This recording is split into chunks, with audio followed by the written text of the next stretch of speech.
திருவழிபாடு ஆண்டின் தவக்காலம் 5ஆம் வார ஞாயிறு காலை புகழ் மாலை. இறைவா எமக்கு துணை புரிய வாரும். ஆண்டவரே எமக்கு துணை புரிய விரைந்து வாரும். தந்தைக்கும் மகனுக்கும் தூய ஆவிக்கும் ஆட்சி உண்டாவதாக. தொடக்கத்திலே இருந்தது போல் இப்போது எப்பொழுதும் என்றென்றும் இருப்பதாக. ஆமீன். அழைப்பு பல்லவியும் அழைப்பு திருப்பாடலும். உங்கள் இதயங்களை கடினப்படுத்திக் கொள்ளாதீர்கள், உங்கள் இதயங்களை கடினப்படுத்திக் கொள்ளாதீர்கள் என்னும் அவருடைய குரலை இன்று நீங்கள் கேட்பீர்களாக. என்னும் அவருடைய குரலை இன்று நீங்கள் கேட்பீர்களாக.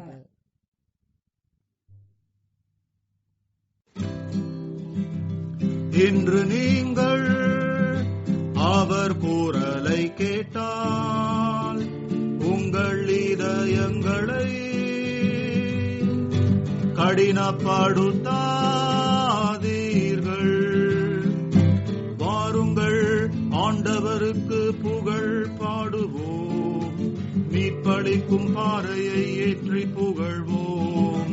நன்றி பாக்கள் இசைத்து அவர் திருமுன் செல்வோம், சங்கீதங்களுடனும் அவரை ஆர்ப்பரிப்போம்.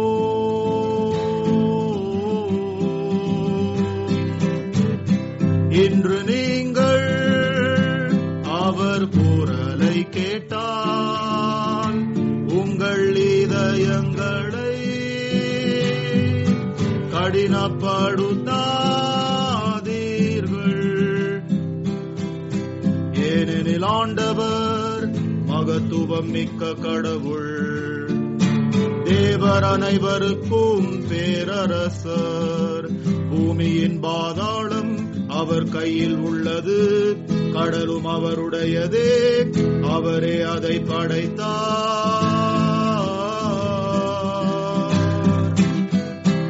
இன்று நீங்கள் அவர் குரலை கேட்டால் உங்கள் இதயங்களை கடினப்படுத்தாதீர்கள். வாருங்கள், அவரை தெண்டனிட்டு ஆராதிப்போம், நம்மை படைத்த ஆண்டவர் முன் முழந்தாளிடுவோம். அவரே நம் கடவுள், நாம் அவரது மக்கள், அவர் வழி நடத்தும் மந்தை நாம், அவரால் மேய்க்கப்படும் மக்கள் நாம்.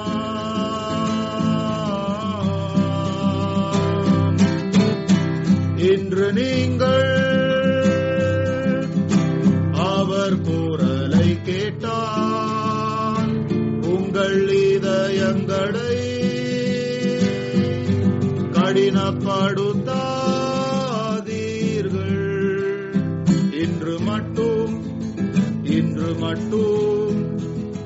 நீங்கள் அவர் குரலை கேட்டால் உங்கள் இதயங்களை கடினப்படுத்தாதீர்கள்.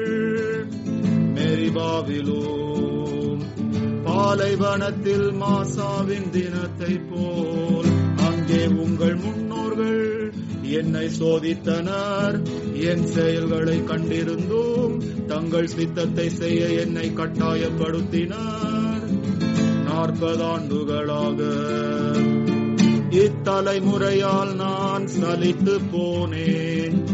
அப்பொழுது சொன்னேன், தவறிழைக்கும் இதயமுள்ள மக்கள் இவர், என் வழிகளை அறியாத மக்கள். ஆகவே என் இளைப்பாற்றியை அடைய மாட்டார் என ஆணையிட்டேன்.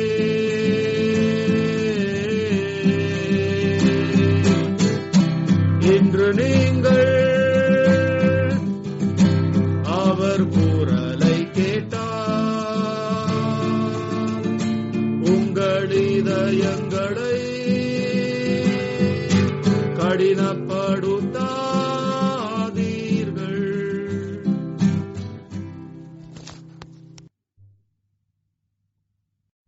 தந்தைக்கும் மகனுக்கும் தூய ஆவிக்கும் ஆட்சி உண்டாவதாக. தொடக்கத்தில் இருந்தது போல இப்போது எப்பொழுது என்றென்று இருப்பதாக. ஆமீன். பாசுரம். அனைவரும் இணைந்து இறைஞ்சிடுவோம், தனித்தனியாகவும் வேண்டிடுவோம். அடுக்கி வரும் இடுக்கண்களை நடுவர் திருவடி வைத்திடுவோம். உமது கருணையை எம் இறைவா எமது பாவத்தால் புறக்கணித்தோம். வானினின்று மன்னிப்பவரே, மனமிரங்கி மன்னித்தருளும். எம்மவர் தீயவர் ஆனாலும் உமது படைப்பென எமை நினைப்பீர். உம் திருப்பெயரின் உயர் புகழை எமக்கு இறை அருளாய் ஈவீரே. பழைய எம் பாவம் போக்கிடுவீர், விளையும் புனிதம் பெருக்கிடுவீர். உறுதியாகவே உம்மை நாங்கள் அறுதியிட்டு என்றும் மகிழ்விப்போம். இறைவா, மூவொரு கடவுளே, இத்தவக்காலம் நீர் அளிக்கும் உத்தம கொடையாம். அது எமக்கு நித்தமும் பயன் தர அருள்வீர். ஆமேன். முதல் முன்மொழியும் திருப்பாடலும். என் கடவுளே, நீரே எனக்கு துணையானீர். என் கடவுளே, நீரே எனக்கு துணையானீர். கடவுளே, நீரே என் இறைவன். உம்மையே நான் நாடுகின்றேன். நீரின்றி வறண்ட தரிசு நிலம் போல என் உயிர் உம்மீது தாகம் கொண்டுள்ளது. என் உடல் உமக்காக ஏங்குகின்றது. உம் ஆற்றலையும் மாட்சியையும் காண விளைந்து உம் தூயகம் வந்து உம்மை நோக்குகின்றேன். ஏனெனில் உமது பேரன்பு உயிரினும் மேலானது. என் இதழ்கள் உம்மை புகழ்கின்றன. என் வாழ்க்கை முழுவதும் இவ்வாறே உம்மை போற்றுவேன். கை கூப்பி உமது பெயரை ஏத்துவேன். அறுசுவை விருந்தில் நிறைவடைவது போல் என் உயிர் நிறைவடையும். மகிழ்ச்சி மிகு இதழ்களால் என் வாய் உம்மை போற்றும். நான் படுத்திருக்கையில் உம்மை நினைப்பேன். விழிப்புகளில் உம்மை பற்றியே ஆழ்ந்து சிந்திப்பேன். ஏனெனில் எனக்கு நீர் துணையாய் இருக்கின்றீர். உம் இறக்கைகளின் நிழலில் நான் மகிழ்ந்து பாடுகின்றேன். உம்மை நான் உறுதியாய் பற்றிக் கொண்டேன். உமது வலக்கை என்னை இறுக பிடித்துள்ளது. தந்தைக்கும் மகனுக்கும் தூய ஆவிக்கும் ஆட்சி உண்டாவதாக. தொடக்கத்தில் இருந்தது போல இப்போது எப்பொழுது என்றென்று இருப்பதாக. ஆமீன். என் கடவுளே, நீரே எனக்கு துணையானீர். என் கடவுளே, நீரே எனக்கு துணையானீர். இரண்டாம் முன்மொழியும் சிறு பாடலும். உம்முடைய வியத்தகு செயல்களால் எங்களை விடுவித்தருளும். உம்முடைய வியத்தகு செயல்களால் எங்களை விடுவித்தருளும். சாவின் பிடியிலிருந்து எங்களை காப்பாற்றி அருளும். சாவின் பிடியிலிருந்து எங்களை காப்பாற்றி அருளும். ஆண்டவரின் அனைத்து செயல்களை நீங்கள் எல்லாம் ஆண்டவரை வாழ்த்துங்கள். என்றென்றும் அவரை புகழ்ந்து பாடி ஏத்தி போற்றுங்கள். வானங்களை ஆண்டவரை வாழ்த்துங்கள். என்றென்றும் அவரை புகழ்ந்து பாடி ஏத்தி போற்றுங்கள். ஆண்டவரின் தூதர்களை ஆண்டவரை வாழ்த்துங்கள். என்றென்றும் அவரை புகழ்ந்து பாடி ஏத்தி போற்றுங்கள். வானத்திற்கு மேல் உள்ள நீர்த்திரளை ஆண்டவரை வாழ்த்து.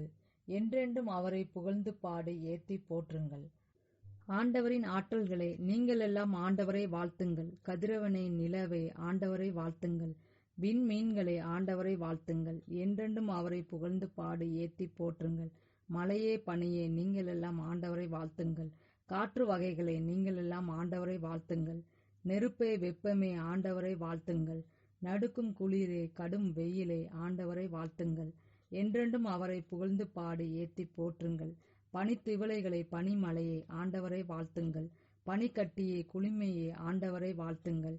உறைபனியே, மூடு பனியே ஆண்டவரை வாழ்த்துங்கள். என்றென்றும் அவரை புகழ்ந்து பாடி ஏத்தி போற்றுங்கள். இரவே, பகலே ஆண்டவரை வாழ்த்துங்கள். ஒளியே, இருளே ஆண்டவரை வாழ்த்துங்கள். மின்னல்களை, முகில்களை ஆண்டவரை வாழ்த்துங்கள். என்றென்றும் அவரை புகழ்ந்து பாடி ஏத்தி போற்றுங்கள். மண்ணுலக ஆண்டவரை வாழ்த்துவதாக. மலைகளை, குன்றுகளை ஆண்டவரை வாழ்த்துங்கள். நிலத்தில் தளிர்ப்பவையே நீங்கள் எல்லாம் ஆண்டவரை வாழ்த்துங்கள். என்றென்றும் அவரை புகழ்ந்து பாடி ஏத்தி போற்றுங்கள். கடல்களை, ஆறுகளை ஆண்டவரை வாழ்த்துங்கள். நீரூற்றுகளை ஆண்டவரை வாழ்த்துங்கள். திமிங்கலங்களை, நீர்வாழ் உயிரினங்களை நீங்கள் எல்லாம் ஆண்டவரை வாழ்த்துங்கள். வானத்து பறவைகளை நீங்கள் எல்லாம் ஆண்டவரை வாழ்த்துங்கள். என்றென்றும் அவரை புகழ்ந்து பாடி ஏத்தி போற்றுங்கள். காட்டு விலங்குகளை, கால்நடைகளை நீங்கள் எல்லாம் ஆண்டவரை வாழ்த்துங்கள். மண்ணுலக மாந்தர்களை ஆண்டவரை வாழ்த்துங்கள். என்றென்றும் அவரை புகழ்ந்து பாடி ஏத்தி போற்றுங்கள்.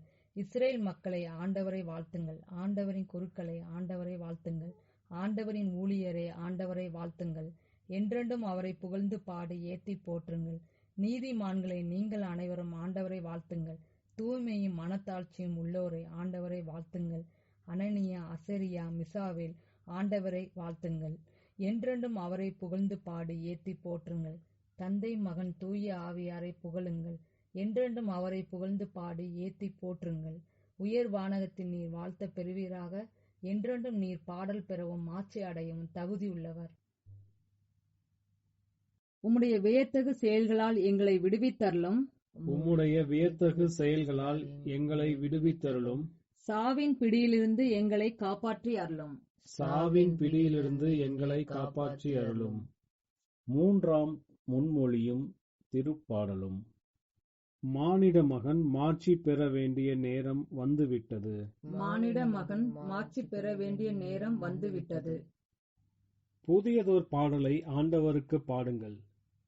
அவருடைய அன்பர் சபையில் அவரை புகழ்ந்து பாடுங்கள். தம்மை படைத்தவரை குறித்து இஸ்ரேலர் மகிழ்வராக. தம் அரசரை முன்னிட்டு சியோனின் மக்கள் களி கூறுவார்களாக. நடனம் செய்து அவரது பெயரை போற்றுவார்களாக. மத்தளம் கொட்டி யாழ் இசைத்து அவரை புகழ்ந்து பாடுவார்களாக. ஆண்டவர் தம் மக்கள் மீது விருப்பம் கொள்கின்றார். தாழ்நிலையிலுள்ள அவர்களுக்கு மீட்பளித்து மேன்மைப்படுத்துவார். அவருடைய அன்பர் மேன்மையடைந்து களி கூறுவராக. மெத்தைகளில் சாய்ந்து மகிழ்ந்து கொண்டாடுவாராக. அவர்களின் வாயில் இறைப்புகழ் இருக்கட்டும். அவர்களின் கையில் இருபுறமும் கூர்மையான வாள் இருக்கட்டும். அவர்கள் வேற்றினத்தாரிடம் பழி தீர்த்து கொள்வார்கள். மக்களினங்களுக்கு தண்டனை தீர்ப்பிடுவார்கள். வேற்றின மன்னர்களை விலங்கிட்டு சிறை செய்வார்கள். உயர்குடி மக்களை இரும்பு விலங்குகளால் கட்டுவார்கள். முன்குறித்து வைத்த தீர்ப்பை அவர்களிடம் நிறைவேற்றுவார்கள். இத்தகைய மேன்மை ஆண்டவர் தம் அன்பர் அனைவருக்கும் உரித்தானது. தந்தைக்கும் மகனுக்கும் தூய ஆவிக்கும் ஆட்சி உண்டாவதாக. தொடக்கத்தில் இருந்தது போல இப்போது எப்பொழுது என்றென்று இருப்பதாக. ஆமீன். மானிட மகன் மாட்சி பெற வேண்டிய நேரம் வந்துவிட்டது. மானிட மகன் மாட்சி பெற வேண்டிய நேரம் வந்துவிட்டது. அருள்வாக்கு. லேவியர் நூலிலிருந்து வாசகம். நீங்கள் சபையாக கூடி குறிப்பிட்ட நாட்களில் புனிதமாய் கடைபிடிக்க வேண்டிய ஆண்டவரின் பண்டிகை நாள்களாவன. முதல் மாதம் 14ஆம் நாள் மாலையில் ஆண்டவருக்கான பாஸ்கா. அந்த மாதம் 15ஆம் நாள் ஆண்டவருக்கான புளிப்பட்ட அப்ப பண்டிகை. 7 நாள் புளிப்பட்ட அப்பங்களை உண்பீர்கள். பண்டிகையின் முதல் நாள் சபை கூடும் புனித நாள்.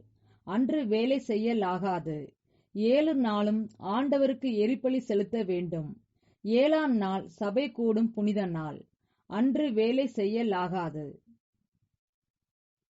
ஆண்டவரின் அருள்வாக்கு. இறைவனுக்கு நன்றி.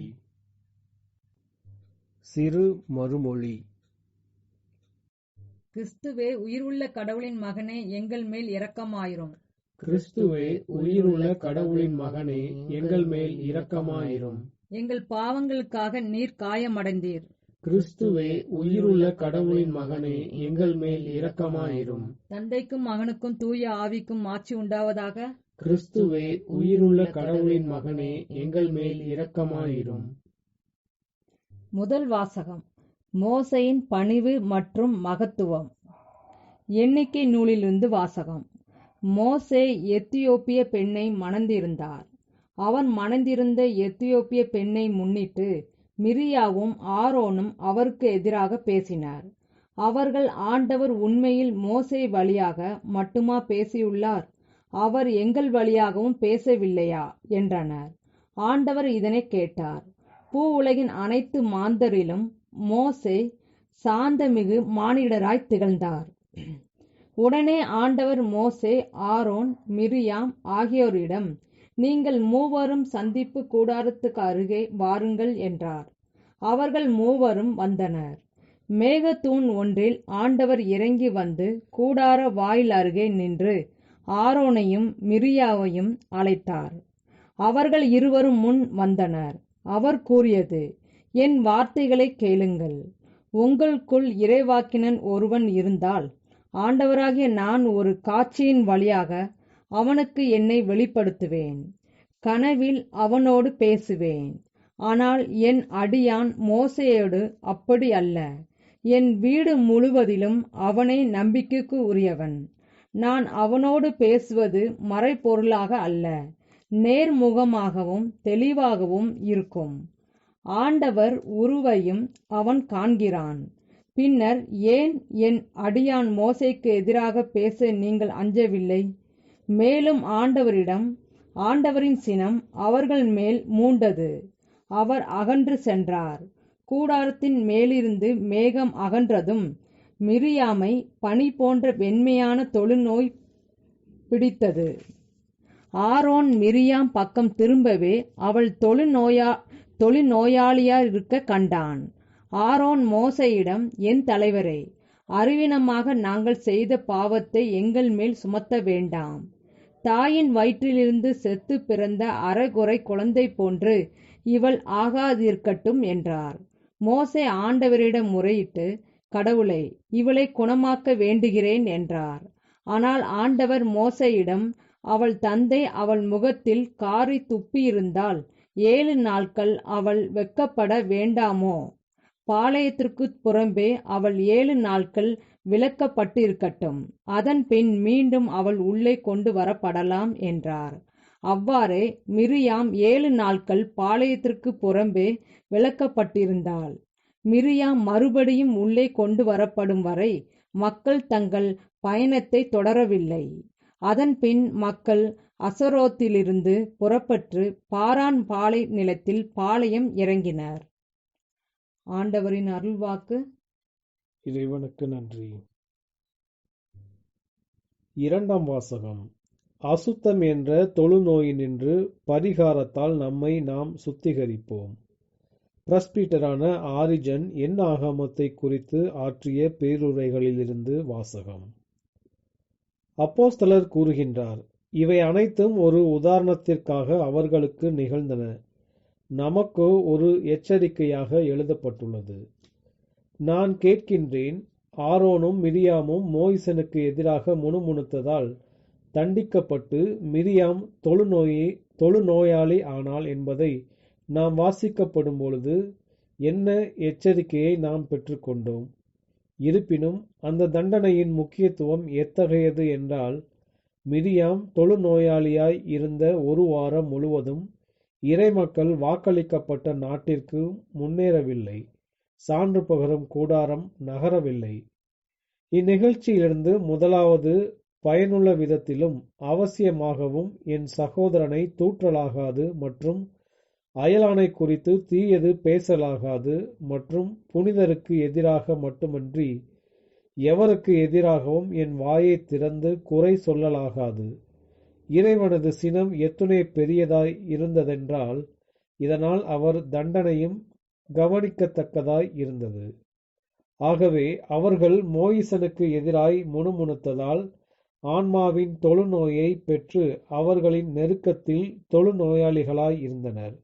இதனால் இறைவனது திருச்சபையின் பாளையத்திற்கு வெளியே அவர்கள் வைக்கப்பட்டனர். ஆகவே மோயிசனை குறை கூறும் இறைவனை நம்பாதோராகட்டும் சகோதரர்களையும் அயலானையும் குறித்து தீயது பேசும் திருச்சபையின் அங்கத்தினர்களாகட்டும், இந்த தீமையினால் உந்தப்படும் அனைவரும் சந்தேகமின்றி அவர்களது ஆன்மாக்களின் தொழுநோயாளர்கள் ஆவர். மிரியாம் அவளது 7வது நாளில் ஆரோன் என்ற திருத்தந்தையின் குறுக்கிடுதலால் குணம் பெறுகிறாள். நாமோ தீமையின் தூண்டுதலால் ஆன்மாவின் தொழுநோயில் நாம் வீழ்வோமாயின் உலகத்தின் வார இறுதி வரை நாம் அசுத்தமாய் தொழுநோயாளராய் இருப்போம்.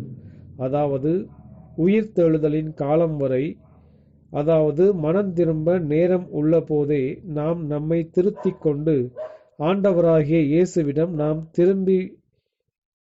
திரும்பி அவர் முன்பு நம்மையே நாம் தாழ்த்தி நம் தொழுநோய் என்னும் அசுத்தத்தினின்று நம்மையே நாம் பரிகாரத்தால் சுத்திகரிப்போம் என்றால் இது நிகழாது. ஆகவே பிறகு அவர் கூறுவதற்கும் பரிசுத்தாவி மோயிசனை புகழ்வதற்கும் செவி மடுப்பீர்களாக. ஆண்டவர் ஒரு மேகத்தூணாக இறங்கினார். கூடார வாயிலின் நுழைவாயிலில் அவர் நின்று ஆரோனையும் மிரியாமையும் அழைத்தார். இருவரும் முன்னே வந்தனர். ஆண்டவர் கூறினார், என் வார்த்தைகளுக்கு செவிமடுங்கள்.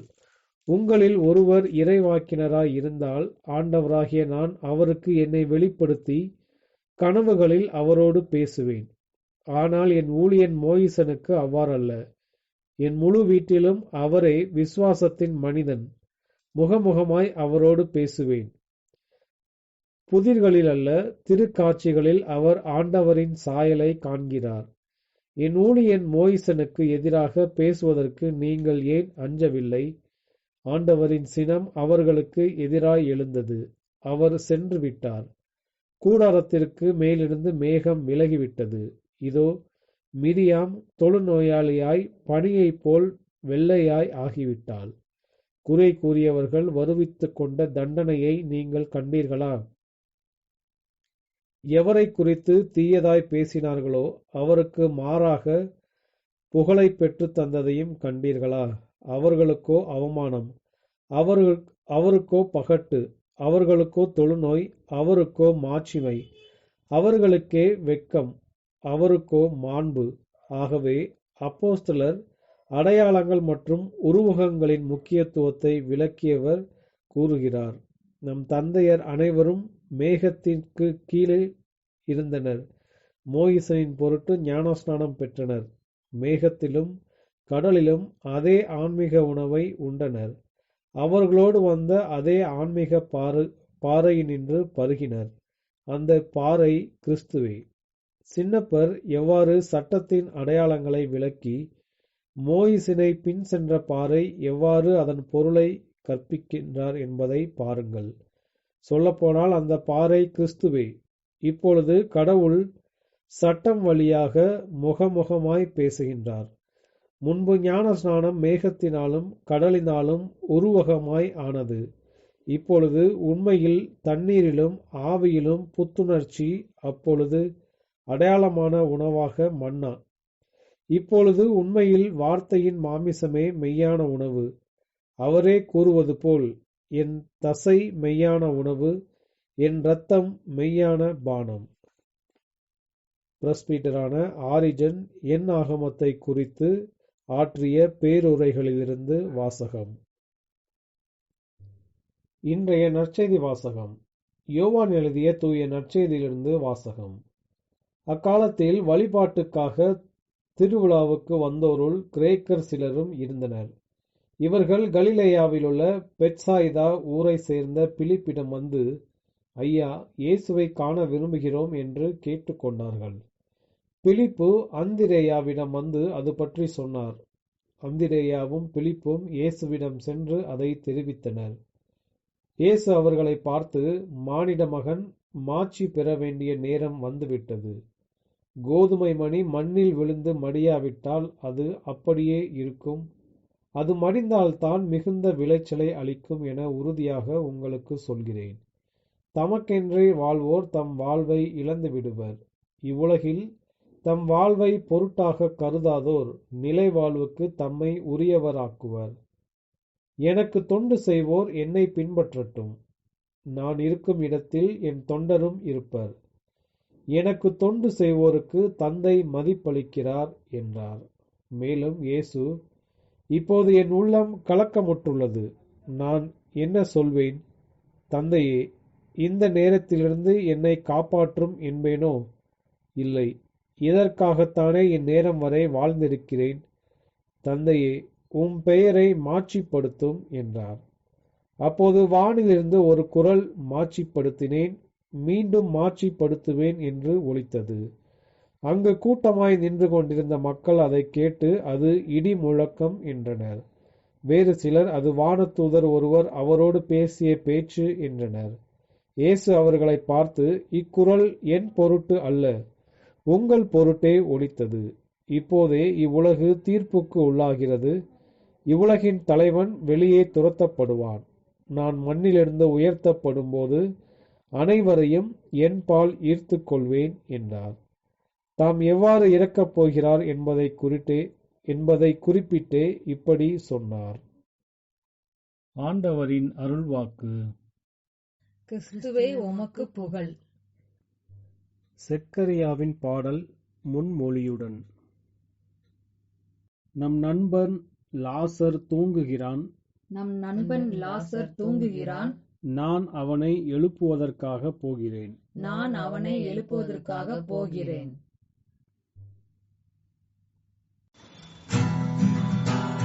போற்றப்படுவாராக ஆண்டவர், இஸ்ராயேலின் கடவுள்.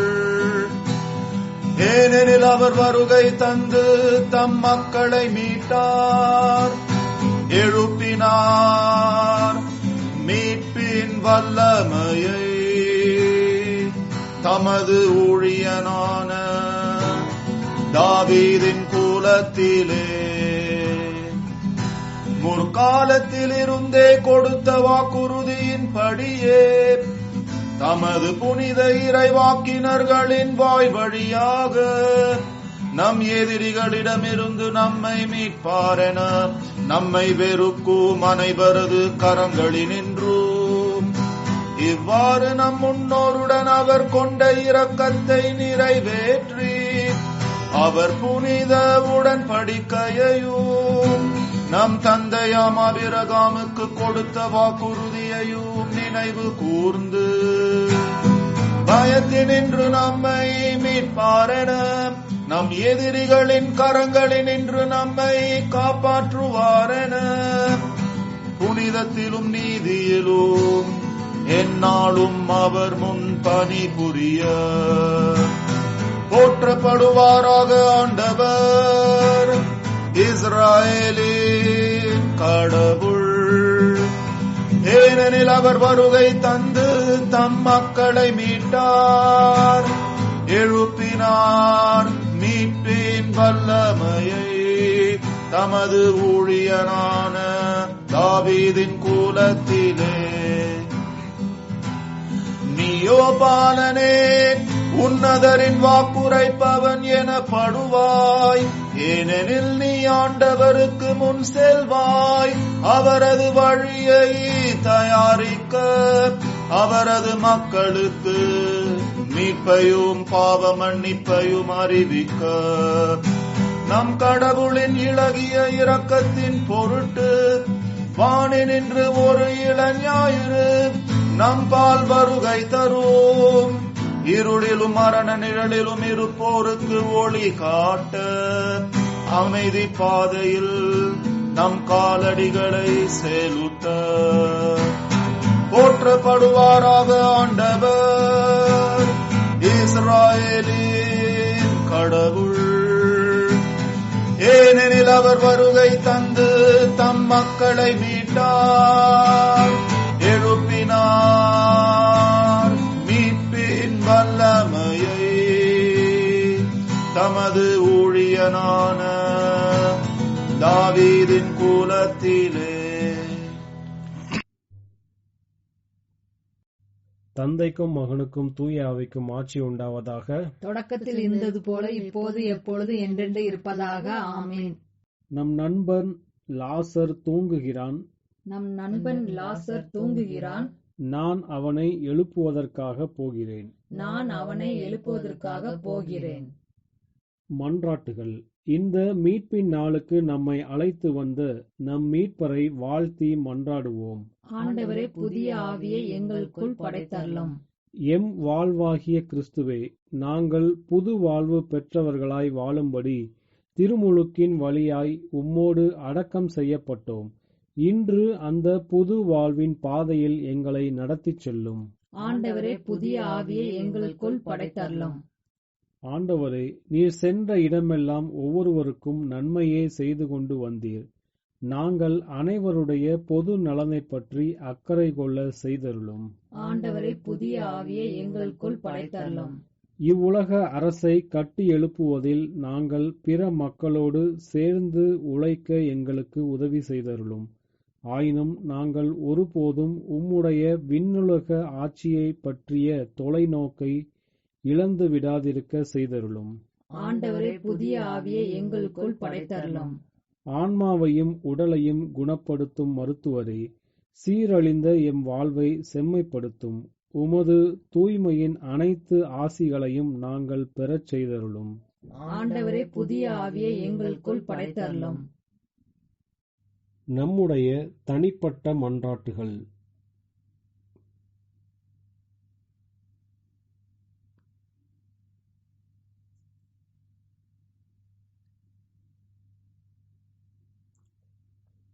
ஆண்டவரின் இறைவேண்டல். விண்ணுலகில் இருக்கிற எங்கள் தந்தையே, உமது பெயர் தூயது என போற்றப் பெறுக. உமது ஆட்சி வருக. உமது திருவுளம் விண்ணுலகில் நிறைவேறுவது போல மண்ணுலகில் நிறைவேறுக. எங்கள் அன்றாட உணவை இன்று எங்களுக்கு தாரும். எங்களுக்கு எதிராக குற்றம் செய்வோரை நாங்கள் மன்னிப்பது போல எங்கள் குற்றங்களை மன்னியும். எங்களை சோதனைக்கு உட்படுத்தாதேயும், தீமையிலிருந்து எங்களை விடுவித்தருளும். கிறிஸ்துவின் சமாதானம் உம் ஆன்மாவோடும் இருப்பதாக. இறுதி மன்றாட்டு.